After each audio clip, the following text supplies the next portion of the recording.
আসছি, আজকে যদি মরে যাই আমার লাশটা যেন রাস্তা থেকে কেউ না তুলে। প্রয়োজনে শহীদ হব, কিন্তু সংস্কার করে তবেই ঘরে ফিরবো ইনশাল্লাহ। আমরা নারী শিক্ষার্থীরা কেউ ঘরে বসে থাকবো না, সবাই বের হয়ে আসবে। ন্যাশনাল ঢাকা কলেজ বিশ্ববিদ্যালয় এখন এক হয়ে যাবে। সহিংসতা ছড়িয়ে আমাদের মধ্যে ভয় ঢোকানোর চেষ্টা করছে, কিন্তু এটা হবে না, বৃথা যাবে। আমরা ঢাবি স্টুডেন্ট কালকে যেভাবে মার খেয়েছি, আমাদের ভাইদের যেভাবে মেরেছে, আমি নিজেও ইনজুরিতে আছি। আমি তারপর আজকে আন্দোলনে আসছি। আমরা কিন্তু দমে যাই না, এটা জাস্ট বোঝানোর জন্য যে ইনজুরি থেকে এই জন্য উঠে আসছি যে ঢাবির এখন পর্যন্ত কোনো আন্দোলন কিন্তু বৃথা যায় নাই। এখন পর্যন্ত বাবাকে বলে আসছি, আজকে যদি মরে যাই আমার লাশটা যেন রাস্তা থেকে কেউ না তুলে। আমার ছাত্রদল যখন বিজয় উল্লাস নিয়ে বের হবে, আমাকেও তখন যদি বিজয় ঘোষণা করে আমার লাশটা যেন তারা দাফন করে।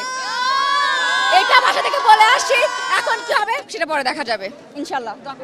নারী শিক্ষার্থীদের গায়ে হামলা করে ছাত্রলীগ সবচেয়ে নিম্নমানের কাজ করছে, কোনোদিন এমন তো করে নাই। পাকিস্তানি আমলে আমলাতন্ত্র নারী শিক্ষার্থীর উপর এরকম হামলা করে না। আমরা শুরু থেকেই বলে আসছি এটা একটা অরাজনৈতিক আন্দোলন, এবং এই আন্দোলন যৌক্তিক শিক্ষার্থীদের আন্দোলন। এই আন্দোলনে দেশের আপামর জনসাধারণের একটা ভূমিকা আছে এবং সমর্থন আছে, যেটা আমরা সবসময় পেয়েছি। আমরা যদিও বলেছি এটা একটা অরাজনৈতিক আন্দোলন, কিন্তু আপনারা কালকে দেখেছেন আমাদের কোনোই ইচ্ছা ছিল না মারামারি করার। একটা নির্দিষ্ট গোষ্ঠী, একটা নির্দিষ্ট দল, আমাদের নাম বলতে অসুবিধা নেই, সেটা ছাত্রলীগ, তারা এই আন্দোলনকে পরিকল্পিতভাবে রাজনৈতিক বানিয়েছে। এবং আপনারা যদি দেখেন, গত পরশু মাননীয় প্রধানমন্ত্রী বলেছেন যে তিনি ঢাকা বিশ্ববিদ্যালয়ে এই লাঠি কিংবা ইটপাটকেলের বৃষ্টি, বন্দুকের ঝনঝনানি বাদ দিয়ে কলম তুলে দিয়েছেন, খাতা তুলে দিয়েছেন। একদিন পরে কিন্তু ছাত্রলীগ তাদের হাতে খাতা কলমগুলো দেখিয়ে দিয়েছে। এবং তাদের হাতে খাতা কলমগুলো কী ছিল? তাদের হাতে খাতা কলম ছিল হকি স্টিক, তারা নিয়ে এসেছিল রড, লোহা ইত্যাদি। এবং বারবার আমরা যেটা বলার চেষ্টা করেছি যে আসলে গতকাল কোনো সংঘর্ষই হয় নাই, কালকে যেটা হয়েছে সেটা হচ্ছে হামলা। সংঘর্ষ হওয়ার জন্য দুই পক্ষের মারামারি করতে হয়, আমাদের দুটো হাত ছাড়া কালকে কিছুই ছিল না, যার ফলে কালকে আমরা বেধড়ক পেটন খেয়েছি। এবং আপনারা যদি দেখেন মানুষকে যেভাবে মারতে পারে, ছাত্রলীগ কালকে তার সমস্ত সীমা অতিক্রম করেছে। মেয়েদের গায়ে হাত তোলা হয়েছে, মেয়েদেরকে গায়ে পাথর বৃষ্টি করা হয়েছে, এবং সেখানে কাউকে ছাড় দেওয়া হয় না। তার একটা কুকুর পর্যন্ত আছে আমাদের কার্জন হলে, কুকুরটাকে পর্যন্ত ছাড় দেয় না, কুকুরের মাথায় পর্যন্ত বাড়ি মেরেছে। তো এই পর্যায়ে যাওয়ার পরে একটা আন্দোলনকে আজকে আপনারা দেখেছেন, আমরা আজকেও বিক্ষোভ সমাবেশ করতে এসেছি এখানে। আমাদের আসলে অস্ত্রের সাথে কোনো পরিচয় নাই, অস্ত্রের কোনো ট্রেনিং নাই তাদের মতো। তারা শুরু থেকে অস্ত্রের সাথে পরিচিত, তারা নিয়মিত ট্রেনিং প্রাপ্ত। এবং আজকে তারা কি করেছে? আজকে আমরা আসার সময় দেখলাম তারা বিভিন্ন স্থান থেকে টোকাই ভাড়া করেছে। টোকাই ভাড়া করে তারা আজকে সাধারণ শিক্ষার্থীদের উপর আন্দোলনের উপর হামলা করতে এসেছে। আজকের আন্দোলনটা একদিন না একদিন শেষ হয়ে যাবে, কিন্তু ছাত্রলীগ তো থাকবে।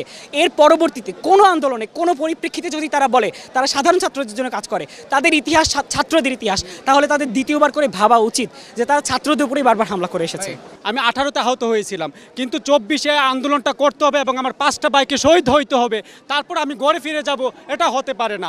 আমরা সুনিশ্চিতভাবে ওনাকে বলে দিচ্ছি, সুনির্দিষ্টভাবে বলে দিচ্ছি আমাদের দাবিটা যৌক্তিক, আমরা সংস্কার চাই। আমরা বাতিলের কথা কখনো বলেছিলাম না।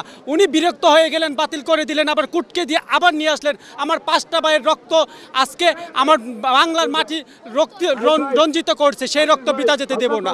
আমরা অবশ্যই প্রয়োজনে শহীদ হব, কিন্তু সংস্কার করে তবেই ঘরে ফিরবো ইনশাল্লাহ। এই যে ছাত্রীদের গায়ে হাত তোলা হয়েছে, এটা কিন্তু সরকার অবশ্যই সরকারের কানে গেছে, কিন্তু সরকার কেন স্টেপ নিচ্ছে না? তারা কেন পদক্ষেপ নিচ্ছে? সরকার কিন্তু একটা নারীর গায়ে এভাবে হাত তোলা হচ্ছে, হাত দিয়েছে, কিন্তু তারা কোনো পদক্ষেপ নিচ্ছে না। কেন নিচ্ছে না? সরকার কেন চুপ করে আছে? আমরা কিন্তু সরকার বিরোধী আন্দোলনে নামি নাই, আমরা নামছি আমাদের অধিকারের জন্য। আমরা দেশের নাগরিক, আমরা নিজের অধিকার, অবশ্যই আমরা নিজের অধিকার নিয়ে বলতে পারবো, রাজপথে নামতে পারবো। এটার মানে এই না যে সরকার বিরোধী আন্দোলন আমরা নামছি। আমরা কি হয়ে গেলাম? রাজাকার হয়ে গেলাম। ভাই, আমরাও বাঙালি, আমাদের দাদাদের বাপেরাও যুদ্ধ করছে, আমরাও মুক্তিযোদ্ধার ভাই সন্তান, আমরাও কিন্তু কোটা পাই। কিন্তু আমরা কেন আসছি? আমরা যাতে মেধার মূল্যায়নটা হয়, এজন্যই আসছি, আর কিছুই না। আমরা ন্যাশনালের স্টুডেন্ট, আমরা এতদিন কিন্তু কেউই রাস্তায় নামি নাই, কিন্তু আজকে আমরা বাধ্য হয়েছি। কেন বাধ্য হচ্ছি? যে অন্যায়ভাবে, কেন? যেহেতু হলে মেয়েরাও সেফ না, ছেলেরাও সেফ না। এটা কি অন্যায় হচ্ছে? কোটার দাবি না মানতে পারতেন, আপনি একটা যৌক্তিক সমাধান দিতেন, কিন্তু কোনো সমাধান না দিয়ে এটা কোনো হামলা, এটা মানুষের উপর মেনে নেওয়া যায় না। আমরা নারী শিক্ষার্থীরা কেউ ঘরে বসে থাকবো না, সবাই বের হয়ে আসবে। ন্যাশনাল ঢাকা কলেজ বিশ্ববিদ্যালয় এখন এক হয়ে যাবে। ওরা ভাবছে যেভাবে সহিংসতা চালালে আমরা দমে যাবো, এটা হবে না। একজনই আমরা আরো দাঁড়াবো, আমরা কালকে আবারও দাঁড়াবো। এভাবে সহিংসতা ছড়িয়ে আমাদের মধ্যে ভয় ঢোকানোর চেষ্টা করছে, কিন্তু এটা হবে না, বৃথা যাবে।